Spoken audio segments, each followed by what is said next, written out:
being a movie star, the word star never really entered the conversation. It was always that I wanted to be an established actor. Yeah, when I say that, I mean, Yeah. like, everybody says, some people obviously want stardom. When I say movie star, I just mean like you want to be doing this for a living and have success in Yeah. it. And You want to do what you love and get paid for it. Yeah, I totally understand. Right.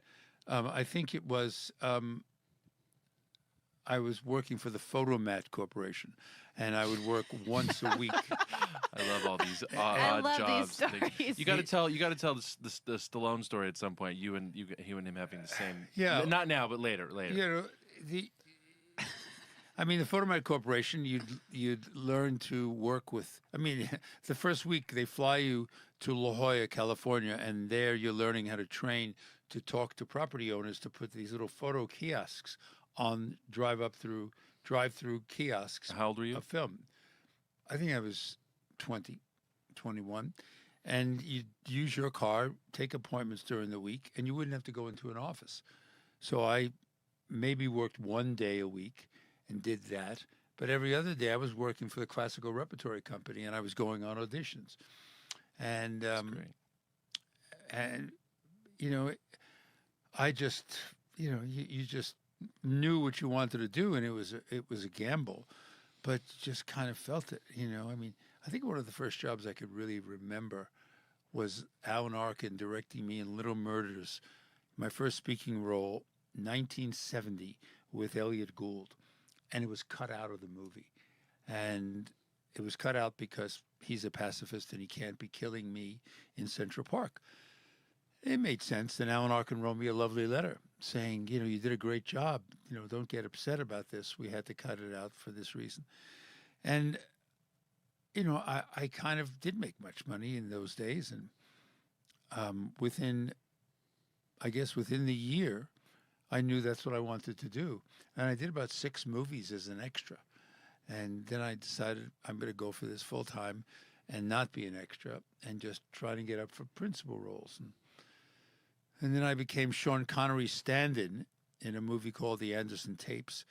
And that was very exciting because, all it was a glorified extra, but you got to really watch them work. Yeah. And brilliant people like, I learned how to listen by watching Sean Connery do scenes with everyone, with Diane Cannon and Martin Balsam and Christopher Walken. But you just said something so important. I learned how to listen. And I think people think acting is so complicated. Obviously, it's the most, it is. But it's listening and it's responding. It's being human. And that's what, Stanford Meisner, the great Stanford Meisner, am I saying his name right? Stanford or Stanford? Sanford. Sorry if I'm offending anyone. But it's listening. It's really listening. And learning how to communicate and learning how to be human in a scene with people. And I think that, I don't know where I'm going to go with that, but that just sparked out at me when you said that. So sorry to interrupt. But I also wanted you to tell the story about you in New York, and you wanted to, I don't know if it was a producer, if it was a director out here, but you called this producer for a year to put you in the film. And I love this story because, let's face it, we all are terrified of rejection. Part of the reason it's biological and it's in our brains why we're scared of rejection is because back in the hunter-gatherer ages, if you were rejected by the herd, you were more susceptible to be eaten by the predator in the jungle. So if there's a tiger in the jungle and it's you against the tiger, you're going to lose, you're going to die. But if it's you and 12 other people in the jungle, you have more of, likelihood you're gonna win and you're gonna live. So rejection lights up in the same part of our brain as physical pain. So we all are afraid of rejection. You're not the only one. If you battle with that, you're normal. But if you're pursuing a career in acting, holy shit. I mean, the amount of rejection, acting, the arts, but anything really, you have to get over your fear of rejection, right? Because you called this guy for a year to put you in a movie, and he kept saying no. Can you share that story? It was a McLeod, and with Dennis Weaver, and they came to New York and they did shot some footage, and I rode the stagecoach down Broadway, and I had a beard and I doubled someone in the show, or I was, one of the characters, but no lines or anything. And then I said to him, Glenn Larson, I said, can I keep in touch with you? And I can come out to California when there's something that you have. Because he produced Switch. He produced a lot of shows, Battlestar Galactica and McCloud.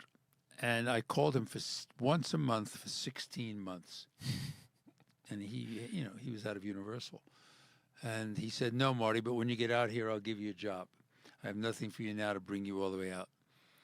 So when I got out there, 1973 December, I called him. And he says, you're here? I said, yeah, I'm taking the plunge. And he said, okay, I'll take care of you. Within a day, I had 3 days on McCloud, $1,500 for the week. And it was the most money I'd ever earned as an actor. And you earned that money. I earned that money, I guess, And it was great because, I went out to California with a soap opera star who was earning at the time like $50,000 a year doing a show in New York. So, but she couldn't get arrested. And yet I worked 8 TV shows and 3 movies in the first year. Because the devil is crossing